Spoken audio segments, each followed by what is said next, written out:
Paul is my third son. He has cerebral palsy and epilepsy. He has no formal means of communication at all. We think he's in there, but he has no, as I say, formal means of being able to communicate, and so cannot make any decisions for himself and relies on 24-hour care. His dad died when he was 2 years old and we were living in North Queensland. The plan was, a couple of years after their dad died, that I would move the boys back to Brisbane and resettle the boys down here and then bring Paul down. But unfortunately, because of the unavailability of accommodation that was suitable for high needs like Paul has, we weren't able to get him down. I had to commute for 31 years to visit him. The family became a little bit fractured because as the older boys grew up and went into university and married and things like that, they didn't see Paul so often. We're just extremely grateful to YoungCare and everyone who's been involved in the build here. Our family is indebted. We think he'll be very happy here, and we'll be a very happy family that's been united.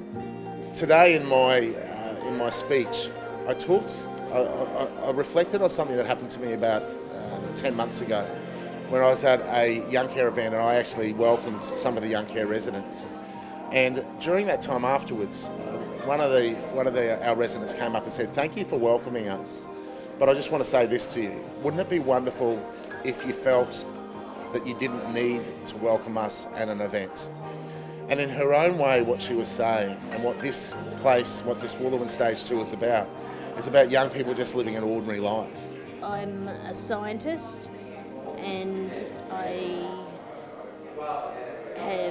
had just bought my first home, and my career was in a good place, and then I was struck down with an acquired brain injury which has left me permanently disabled, so I can no longer do my work as a scientist, which is very devastating. So coming to this new house, new unit, villa, will give me the opportunity to feel like I've got my own home again. It just makes such a difference to my life, and I'm sure to anyone else in a similar situation, to be able to have a home that they can call their own. Thank you to the state government, thank you to the Premier's support. It's been extraordinary for YoungCare, and thank you for allowing us to continue to bring freedom and choice to young people with high care needs right across this state.